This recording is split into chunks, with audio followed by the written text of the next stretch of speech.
Good morning students.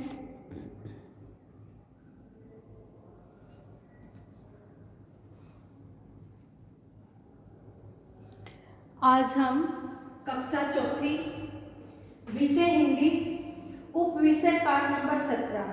तो सबसे पहले जो आज की डेट है 21/11/2020, ठीक है। तो बेटा ये है हमारा लेसन नंबर 17, नन्ही गोरैया।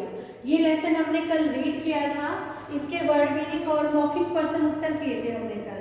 तो आज करेंगे हम इसका पुस्तक अभ्यास। बुक एक्सरसाइज के अंदर हमारा क्वेश्चन नंबर 3 है। अब करेंगे हम सबसे पहले वो।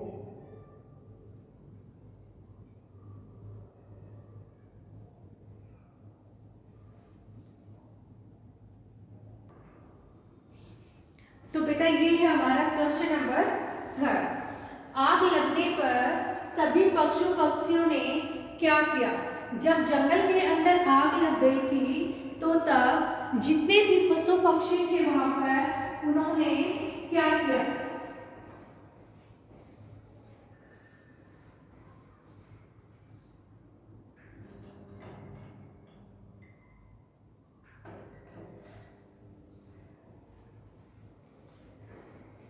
उत्तर है हमारा सभी पशु पक्षी भाग भाग कर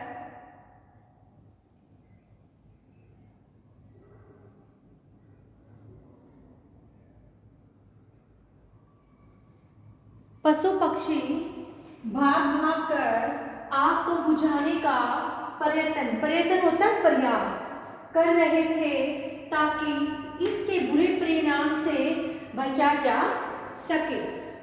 क्या कर रहे थे? सभी पशु पक्षी भाग भाग कर आग को बुझाने का प्रयत्न कर रहे थे ताकि इसके बुरे परिणाम से बचा जा सके। क्वेश्चन नंबर 2, कौवा जोर जोर से क्यों हंसने लगा? उत्तर, नन्ही गोरैया अपनी चोंच में पानी की कुछ बूंदें लेकर आग बुझाने का प्रयास कर रही थी। उसे देखकर कौवा जोर जोर से हंसने लगा। नन्ही गोरैया अपनी चोंच में पानी की कुछ बूंदें लेकर आग बुझाने का प्रयास कर रही थी। उसे देखकर कौवा जोर जोर से हंसने लगा। 3, सभी पशु पक्षी गोरैया की तारीफ क्यों करने लगे? उत्तर, गोरैया की बहादुरी भरी बातें सुनकर सारे जंगल के पशु पक्षी तारीफ करने लग गए। नेक्स्ट, अंत में कौवे को किस बात का एहसास हुआ? उत्तर, कौवे को एहसास हो गया कि बड़ा हो या छोटा, मुसीबत को दूर करने में सबका योगदान होता है। तो बेटा ये हमारा क्वेश्चन नंबर 3।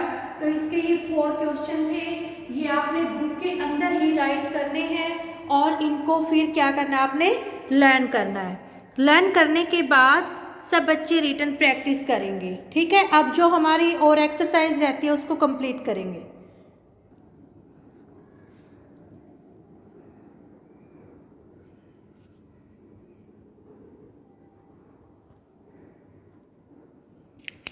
तो बेटा अब है हमारा क्वेश्चन नंबर 2। सही सब चुनकर रिक्त स्थान भरिए। नन्ही, एक, घना, भयंकर। एक दिन भयंकर गर्मी थी। शहर से कुछ ही दूरी पर एक घना जंगल था। जंगल में एक नन्ही गोरैया रहती थी। उसी जंगल में एक कौवा भी रहता था। निम्नलिखित अब है हमारा क्वेश्चन नंबर 4। सही उत्तर के सामने सही का निशान लगाइए। फर्स्ट, नन्ही गोरैया कहाँ रहती थी? पिंजरे में, खेत में, बाग में, जंगल में। कहाँ पर रहती थी? जंगल में। आग से सबसे ज़्यादा परेशान कौन था? मोर, गोरैया, कौवा, पपहिया। कौन था? कौवा। गोरैया किस चीज़ में पानी लेकर आती थी? चम्मच में, कटोरी में, नारियल में, चोंच में। चोंच में। अब है हमारा भाषा ज्ञान। भयंकर गर्मी, नन्ही गौरैया, एक कौवा, कुछ बूंदे। उपयुक्त शब्दों में रंगीन शब्द काले शब्दों की विशेषता बता रहे हैं। गर्मी कैसी थी? भयंकर। कौवे कितने थे? एक। गौरैया कैसी थी? नन्ही। बूंदे कितनी थी? कुछ। नीचे दिए गए वाक्यों में विशेषण शब्दों को रेखांकित कीजिए। आग तेज थी, कौवा ईर्ष्यालु था, पशु पक्षी खुश थे, गौरैया होशियार थी, गर्मी बहुत थी, चोंच में 2 बूंदें थी। आग क्या थी? तेज, कौवा ईर्ष्यालु, पशु पक्षी खुश, गौरैया होशियार, गर्मी बहुत और चोंच 2।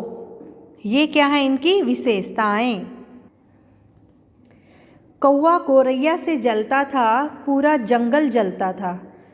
जलना शब्द के 2 अर्थ हैं। जलना ईर्ष्या करना, किसी वस्तु को आग लगना। ऐसे शब्दों को अनेकार्थक शब्द कहा जाता है। नीचे ऐसे ही कुछ और अनेकार्थक शब्द दिए गए हैं। इनका प्रयोग करते हुए 2-2 वाक्य बनाइए। पूरव, पहले, उसने मुझसे पूरव खाना खा लिया था।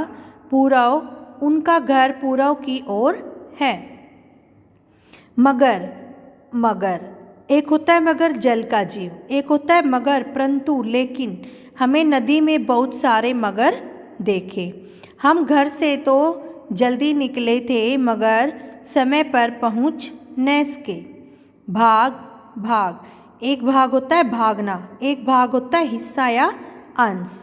मोहन बस्ता रखकर खेलने भाग गया और एक भाग होता है हिस्सा या अंश। यह बगिया हमारे घर का ही भाग है। ठीक है, तो बेटा ये है हमारी बुक एक्सरसाइज। आपने अपनी बुक में फिल करनी है और कंप्लीट को लर्न करना है। ठीक है, okay students, thank you, have a nice day.